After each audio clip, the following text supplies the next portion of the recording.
Welcome to the course on how to make high impact presentations. My name is Yawar Baig and I have been doing this now for 35 years.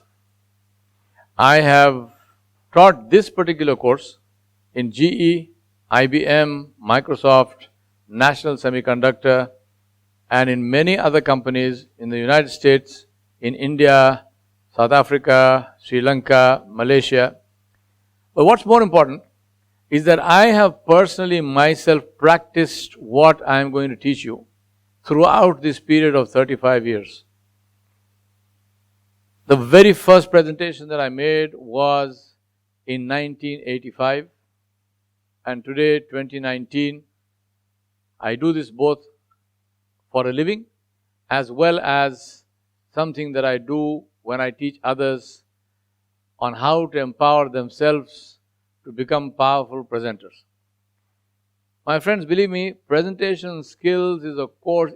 To me, it's a critical life course.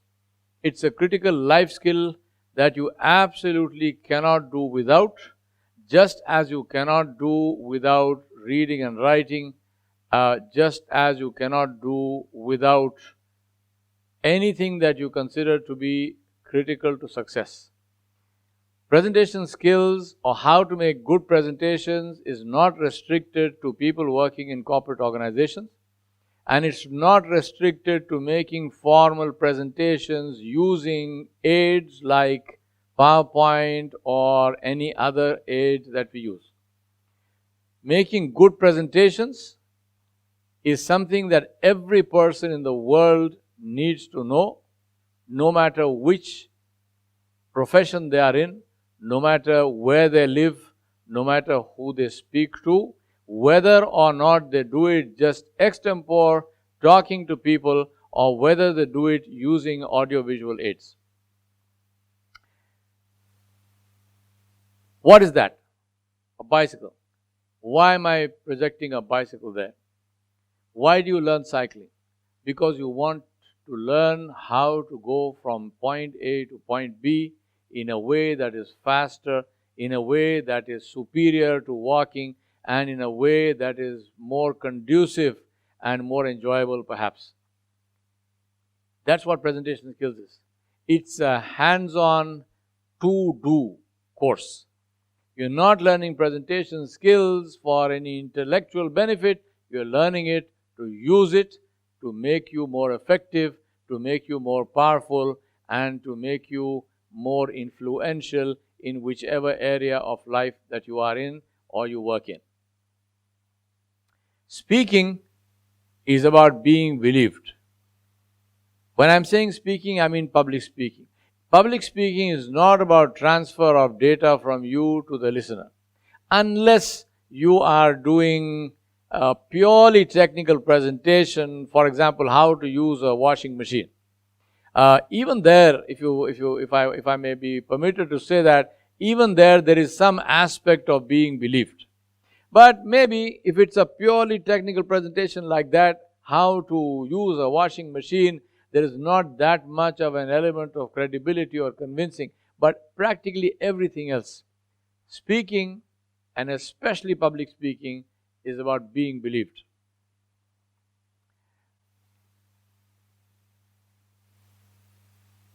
The first rule in presentation skills is preparation. There is no such thing as a great presentation, a good presentation that came out of somebody who was not prepared. So let's begin.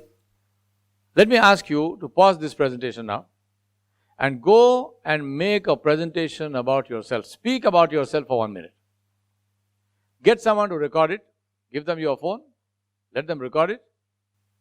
And once you finish speaking, then look at that recording. And when you look at that recording, ask yourself 3 questions. Number 1, did you really realize how long 1 minute is? Because maybe you ran out of words before the 1 minute was over. Or maybe you had so many things to do that 1 minute ended and you still had a lot of stuff that you wanted to say. Which one was it? Second question to ask yourself is, what did you really say? What did you really say? Third question is, remember you are speaking to others. Whatever you said, why is it interesting to them? Why must they listen to you? 3 questions. Make a recording for 1 minute. Watch it. Ask yourself these 3 questions.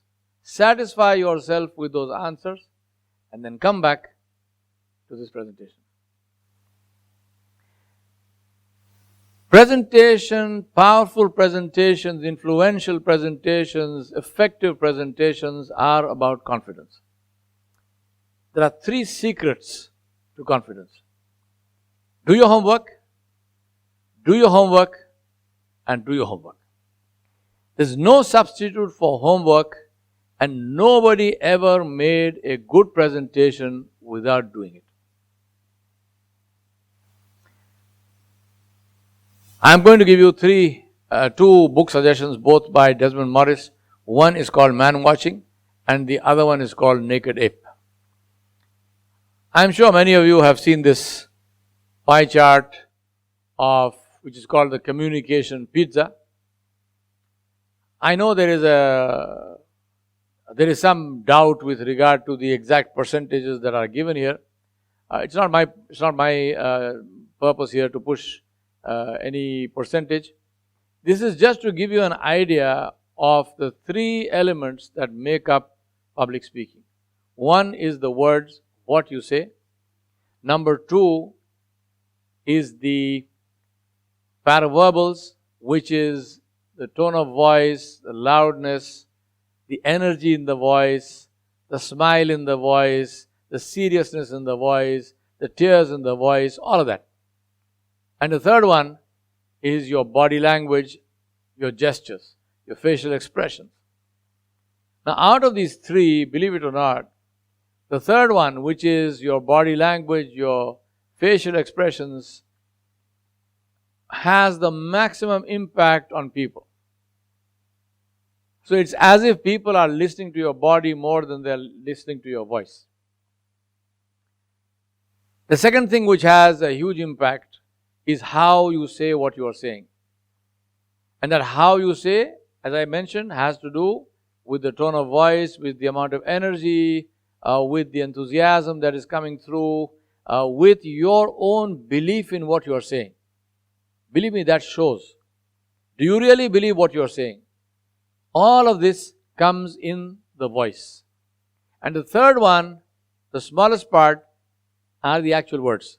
What you actually say. But don't let that misguide you, because words are important. Words are very important. Even though they make in this pie chart, they make a small or the smallest part of that pie chart, they are extremely important. To quote Mark Twain, for example, he said the difference between the right word and the almost right word. He's not saying right word and wrong word. He's saying the difference between the right word and the almost right word is like the difference between lightning and the lightning bug. So it's extremely important for us to concentrate on the words and say, what is it that I'm saying? Of course, also, how am I saying that in terms of my tone of voice, and what do my gestures and my body language, what does it do? Does it support what I'm saying, or does it detract from it? I'm sure many of you have heard this quote, ask not what your country can do for you. Ask what you can do for your country.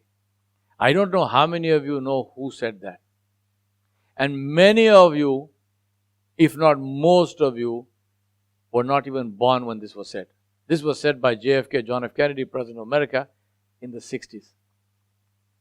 Our words last long after we are gone. So words are very important.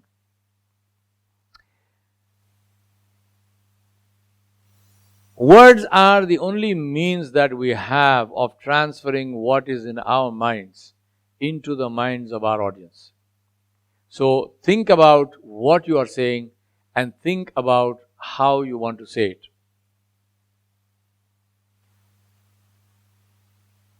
Words touch the heart. Words bring tears. Words bring laughter. Words hit you in the gut. Words make you change your mind, change your stances. Words inspire. Words break the spirit. Words support the heart, and words break hearts.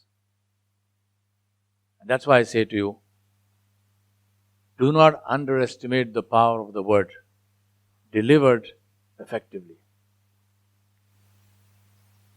All this will happen provided the delivery is effective. Words are powerful, but only if delivered perfectly.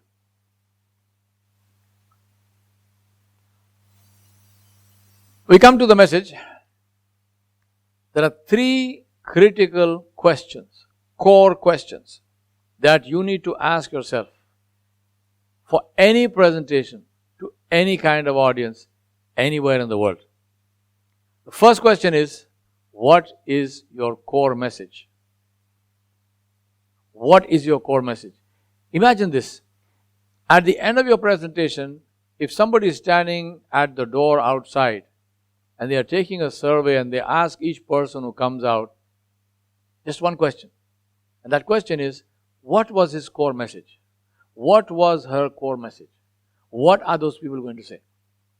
Believe me, if those people come out of there, they say, oh my God, this was the most fantastic presentation I've ever heard. I was absolutely sitting on the edge of my seat. I had tears in my eyes. My heart was fluttering in my chest. It was an absolutely fabulous presentation.